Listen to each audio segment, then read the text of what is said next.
तो चलिए, बहुत बहुत स्वागत है एक बार फिर से आप सबका। और ऑब्वियसली थोड़ा सा लंबा समय हो गया और लगातार इस बीच आपके प्रश्न चलते रहे कि सर इंडियन कोस्ट गार्ड के कट ऑफ को लेके आप क्या सोच रहे हैं और क्या जाने की एक्सपेक्टेशन है सर स्टेज 1 को लेकर के। पहले आप ये भी जानना चाह रहे हैं कि सर आखिर स्टेज 2 के क्या चांसेस हैं। लाजमी सी बात है, स्टेज 2 में जाने से पहले एक बड़ा प्रश्न और बन जाता है कि सर रिजल्ट डेट की कब एक्सपेक्टेशन करें कि एग्जैक्टली इंडियन कोस्ट गार्ड का सर रिजल्ट कब जनरेट होगा। साथ ही साथ मैं कहना चाहता हूं कि इंडियन कोस्ट गार्ड जो हमारा एग्ज़ाम ऑब्वियसली मार्च में हुआ था, उसके डीबी की ज्वाइनिंग बिल्कुल 26 अक्टूबर को वेल अप टू डेट तरीके से शेड्यूल हो गई। तो बहुत बहुत कांग्रेचुलेशन आप सबको बच्चों, और जाएं बिल्कुल बाकायदे आप वहाँ पे ज्वाइनिंग लें। स्टेज 3 का एडमिट कार्ड आपका आ चुका है और स्टेज 3 मतलब आप सीधा INS चिल्का में होंगे। आपका बेसिक मेडिकल प्रोसीजर कंप्लीट होगा आफ्टर क्वारंटाइन बच्चा, और आप अपनी ट्रेनिंग का ड्यूरेशन INS चिल्का में स्टार्ट करेंगे बाकायदे। बहुत सारे प्रश्न साथ ही साथ थे। बच्चों का सातवें प्रश्न था कि अगला फॉर्म कब आने वाला है सर, और नेक्स्ट एग्जाम कब शेड्यूल हो रहा है। तो बहुत सारी बातें जो लगातार आप पूछ रहे थे, तो मैं आज बिल्कुल आपके सामने उन सारी बातों को क्रमबद्ध तरीके से रखने के लिए जितने भी इंडियन कोस्ट गार्ड के बच्चे हैं उनके लिए जानकारी बहुत खास होगी और बिल्कुल सिस्टमैटिक ढंग से हर बात को समझने की कोशिश करें। स्टेज 1 कट ऑफ की जब बात करते हैं हम लोग, तो पेपर अगर हम पूरा एनालाइज करें, even I am coming late क्योंकि इससे पहले बहुत एनालिसिस आपने देखे होंगे। पेपर एनालाइज करें तो इस बार पेपर मॉडरेट लेवल का रहा है। कुछ बच्चों ने डिफाइन भी किया कि सर जो स्पेशली 27-28 को पेपर हुए थोड़े से जो है टफ लेवल के गए, बट एग्जैक्टली ओवरऑल देखा जाए बैठ करके तो पेपर मॉडरेट ही कहा जाता है।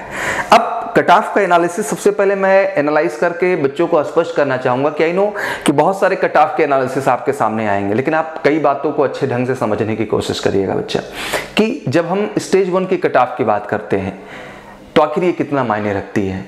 फिर फाइनली हम स्टेज 2 की कट ऑफ की बात करते हैं, वो आपके लिए कितना मायने रखती है। और स्टेज 3 में आपको अच्छे ढंग से पता है कि आप INS चिल्का का हिस्सा बन जाते हैं और वहां पे आपके किसी भी तरह के कट ऑफ का कोई मायने नहीं रखता है। केवल इंपॉर्टेंट होता है तो एक चीज कि आप मेडिकली फिट हैं या फिर आप मेडिकली अनफिट है। तो लाजमी सी बात है, इस पूरी प्रक्रिया में स्टेज 1 का कट ऑफ निर्णायक बिल्कुल नहीं है बच्चा। जो निर्णायक है वो आपके स्टेज 2 का कट ऑफ है, क्योंकि आपको अच्छे ढंग से पता है कि स्टेज 1 में ज्यादा से ज्यादा बच्चों को सिलेक्ट किया जाएगा, उसके बाद उन्हें स्टेज 2 के लिए बुलाया जाएगा। स्टेज 2 में आप जाएंगे तो लाजमी सी बात है कि आपको फिजिकल फिटनेस टेस्ट से गुजरना होगा, और फिजिकल फिटनेस टेस्ट के बाद वो जितने बच्चों को फाइनल करेंगे वो भी एक अच्छी संख्या होगी, और उसके बाद वो डिसाइड करेंगे कि वाकई में अब INS चिल्का कितने को भेजना है। दैट मीन स्टेज 3 पे हमें INS चिल्का कितने बच्चों को भेजना है, और उस आधार पे वो कट ऑफ को डिसाइड कर लेते हैं। तो इसके कंपैरिजन का सीधा सा कॉन्सेप्ट मैं उठा के रख देता हूं आपके सामने, जो ऑब्वियसली 2/2021 की ज्वाइनिंग हुई और उसका जो स्टेज 3 में जाने वाले कैंडिडेट्स का जो स्टेज 2 का फाइनल कट ऑफ रहा, उसका पूरा चार्ट मैं आपके सामने ओपन कर दे रहा हूं। चार्ट को ध्यान से देखिए। अगर हम बात करें तो हम कास्ट कैटेगरी को एक तरफ रख लेते हैं बच्चा। नाविक GD आपका हो गया, नाविक DB हो गया और यांत्रिक हो गया आपका। अब कास्ट कैटेगरी में लाजमी से जर्नल भी है, OBC भी है, EWS भी है, SC भी है और ST भी है। अब नाविक GD का लाजमी सी बात, इन पांचों कैटेगरी का अपना एक कट ऑफ गया, नाविक DB का भी एक गया और यांत्रिक का भी एक गया। आइए, जब हम जर्नल की बात किए तो आपको अच्छे ढंग से याद होगा बच्चा कि ये 79 जो है आपका GD में रहा और 51 आपका नाविक DB में रहा, और यांत्रिक की बात करें तो 70 रहा। मोटा मोटा वही बात कर लें OBC की तो 71 आपके नाविक जो है GD का रहा, 48 बेटा नाविक DB का रहा, और यांत्रिक आपका 73 रहा। EWS की बात कर लें 66 आपके जो है नाविक GD का रहा, नाविक DB में 39 रहा, और यांत्रिक में भी आपका 58 के आसपास रहा। वहीं SC की बात करें तो 68 जो है नाविक GD में रहा, 40 आपके नाविक DB में रहा, और 60 to 62 के बीच आपका यांत्रिक में रहा। पहले ST की बात कर लें तो वहां पे 66 आपका जो है नाविक GD का रहा, 40 आपके नाविक DB का रहा, और वही 60-63 के आसपास जो है आपका कहीं ना कहीं यांत्रिक का रहा। अगर इस पूरे एनालिसिस को ध्यान से बच्चा उठा के देखें हम लोग, तो एक बात बहुत स्पष्ट आपको समझ में आ रही है कि बच्चे बात करते हैं कि सर कास्ट वेरिएशन भी है, कास्ट रिलेटेड। तो अगर आप परसेंटेज GD का ही उठा के देख लें तो 79-71 OBC की बात कर लें, 66, 68, 66, तो बहुत बड़ा कोई अंतर नहीं क्रिएट हो जाता है। बिल्कुल आपको अच्छे ढंग से पता है बेटा आपको पेपर 1 पेपर 2 से गुजरना है क्रमबद्ध तरीके से, और अच्छे ढंग से पता है कि आपका मार्किंग सिस्टम भी बिल्कुल क्लियर है, कहीं से कहीं तक कोई कंफ्यूजन आपके सामने नहीं है। 110 मार्क्स का टारगेट एक GD के बच्चे के लिए, क्योंकि वो सेक्शन 1 एंड सेक्शन 2 दोनों से गुजरता है बच्चा। तो 61 में भी उसको 60 मार्क्स में अपने स्कोर को टॉप रखना है, और 60 जो है सेक्शन 2 में भी अपने स्कोर को जो है उसको बेहतर ढंग से मेंटेन रखना है।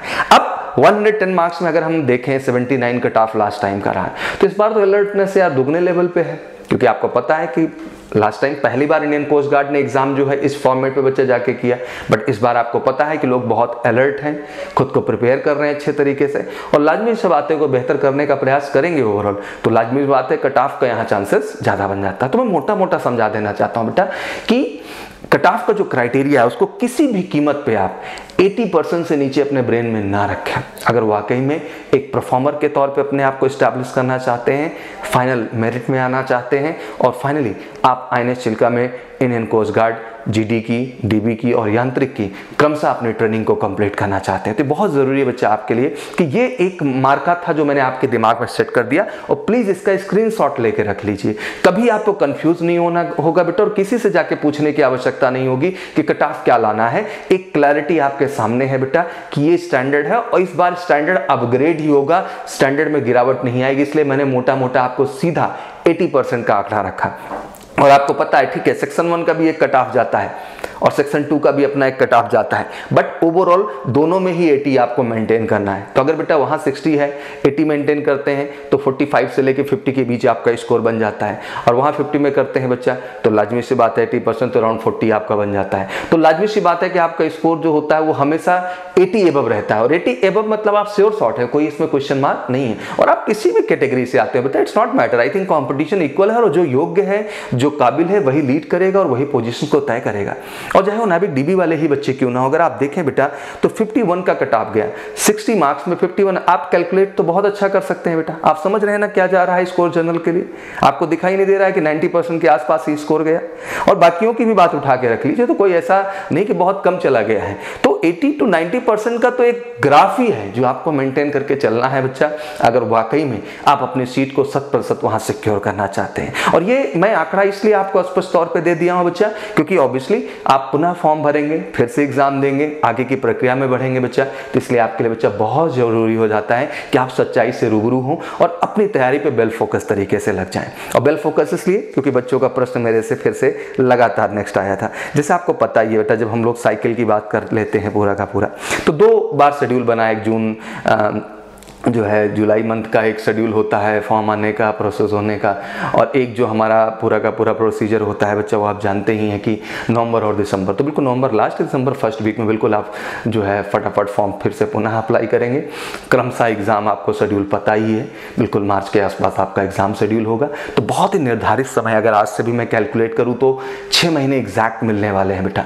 तो this is a time to give the best from your side, whatever happen not to worry about it. जो हुआ वो आपकी जिंदगी का एक अनुभव है इंडियन कोस्ट गार्ड के एग्जाम को देख करके। बच्चों ने कहा कुछ मैथ फिजिक्स का स्टैंडर्ड काफी अच्छा था, आई ग्रेड बेटा, आपको भी बेस्ट होना है।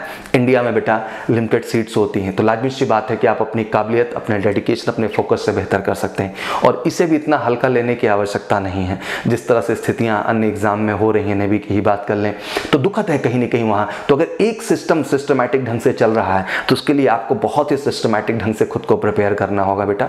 6 महीने तन मन धन से लगना है। बिल्कुल बनिए मेजर कलसी के क्लासरूम प्रोग्राम का हिस्सा आप, जहां जबरदस्त हम आपको ऑफलाइन क्लासरूम प्रोग्राम दे रहे हैं, जहां बिल्कुल विधिवत गाइडेंस, क्योंकि हमारा मानना है कि जैसे रियल जंग रियल मैदान में होती है बेटा, वैसे रियल पढ़ाई भी आपके क्लासरूम प्रोग्राम में होती है और वो है MKC का। तो जबरदस्त ऑफलाइन क्लासेस, बेहतरीन doubt counter facility, perfect book, वो मटेरियल जो आपके सेक्शन 1 और सेक्शन 2 के oriented up to the mark questions का कलेक्शन आपको अवेल करा सके, जो आप अपने एग्जाम में बेहतर कर सकें उसके। क्योंकि आप जानते हैं पूरा टाइम मैनेजमेंट गेम है बेटा। इस पेपर में आपके सामने क्वेश्चंस की संख्या ज़्यादा है, टाइम कम है, 45 मिनट में 60 क्वेश्चन, 30 मिनट में 50, तो आप समझ सकते हैं कि कितना टाइम प्रेशर है। तो लाजमी सी बात है क्वेश्चन कदापि ऐसे नहीं पूछे जाते होंगे बच्चा जो कि वाकई में 2-4 मिनट वाले होते हों, वो क्वेश्चन ही ऐसे होते होंगे जो कि टेक्निकली उस टाइम स्लॉट में किए जा सके। तो इट्स वेरी इंपॉर्टेंट कि बच्चा, और ये प्रूव भी तो बच्चों ने किया, क्योंकि अगर इतना कट ऑफ जा रहा है तो लाजमी सी बात है वो कर पा रहे हैं, दैट मीन वो इस तरह के क्वेश्चन को अप्रोच कर रहे हैं। तो हमारी पढ़ाई का मूलभूत उद्देश्य यही है मेजर कलसी परिवार में कि हम आपको उस लेवल, उस स्टैंडर्ड की गाइडेंस दें जिससे आपको कोई दिक्कत ना होने पाए। तो आज मैं 2-3 चीजों के लिए आश्वस्त करने आया हूं कि जिन्होंने एग्जाम दिया है तो जस्ट गेट रेडी। बिल्कुल वी आर एक्सपेक्टिंग कंप्लीटली कि 20 से 22 जो है अक्टूबर के बीच आपके रिजल्ट्स अनाउंस हो जाएंगे और उसके मुझे लगता है कि हफ्ते 10 दिन बाद ही आपके फेज 2 की प्रक्रिया तेजी के साथ जो है शुरू हो जाएगी। दैट मीन आपका स्टेज 2 शुरू हो जाएगा। इसमें फिजिकल स्टैंडर्ड है। बच्चे पूछ रहे थे मेडिकल नहीं रहेगा बच्चे, मेडिकल आपकी stage 3 that mean INS Chilka में ज्वाइनिंग सेंटर पे ही आपका उस समय इस चीज को कंप्लीट किया जाएगा। माय क्वेश्चन इज दैट कि मैं केवल ये समझाना चाहता हूँ बेटा it's a very serious time. बच्चे कह रहे थे लास्ट टाइम, हाँ लास्ट टाइम डिले हुआ था क्योंकि कोरोना आ गया था तो रिजल्ट डिले हो गया उन कारणों से, बट इस बार ऐसा कुछ नहीं। तो आप उसके भ्रम में बिल्कुल मत रहिए बच्चा। रिजल्ट इस बार बिल्कुल विद इन 30 डेज इनका टारगेट ही होता है, तो with in 30 days he result release कर देंगे आपका, ये हम लोग कॉन्फिडेंट है पूरी तरह से। और नेक्स्ट फॉर्म का भी डेट मैंने क्लियर कर दिया, एग्जाम भी ऑलमोस्ट आपके जहन में क्लियर कर दिया है। बस आप सबसे निवेदन ये करना चाहता हूं बेटा कि अगर वाकई में आपने इसको लक्ष्य बना रखा, अपना टारगेट बना रखा है, this is the time to give the best from your side. आशा करता हूं कि जो भी प्रश्न एंड डाउट्स आपके हैं क्लियर किया मैंने, स्पष्ट बता दिया कट ऑफ के क्राइटेरिया को लेकर के, चार्ट समझाते हुए क्लियर कर दिया। डीबी वालों के लिए बहुत बहुत congratulation and good luck from my side, best of luck. आप चाहें फटाफट अपनी एकेडमी को ज्वाइन करें और मेडिकल में अपनी 100% सफलता को सुनिश्चित करें। साथ ही साथ मैं कह देना चाहता हूं कि नेक्स्ट एग्जाम के फॉर्म का शेड्यूल भी मैंने बता दिया, इस एग्जाम का रिजल्ट कब आ रहा है वो भी स्पष्ट कर दिया आपके लिए। आशा करता हूं आपको सारी जानकारी मिल गई होगी। बाकी कोई भी क्वेरी हो बेटा दिल से बिल्कुल कमेंट बॉक्स में आइए और अपनी बात रखिए। कोशिश करूंगा आपके हर विचार, हर सुझाव पे पुनः एक वीडियो लेके आऊं और आपके हर डाउट और कॉन्सेप्ट को क्लियर करूं। बस जज्बा एक बनाए रखिए बेटा, एक बेहतर मौका फिर से आपके सामने मार्च में होगा इंडियन कोस्ट गार्ड के तौर पे। बेहतर ढंग से आपको तैयार होना, और तैयार होने के लिए बेटा आपको रियल ऑफलाइन प्रोग्राम से जुड़ना होगा, जम के खुद को ऐसे तैयार करना होगा जो जरूरी इस एग्जाम के लिए। बिल्कुल आप अपनी 100% सफलता को सुनिश्चित कर पाएंगे। Thank you so much, wish you all good luck. जय हिंद, जय भारत।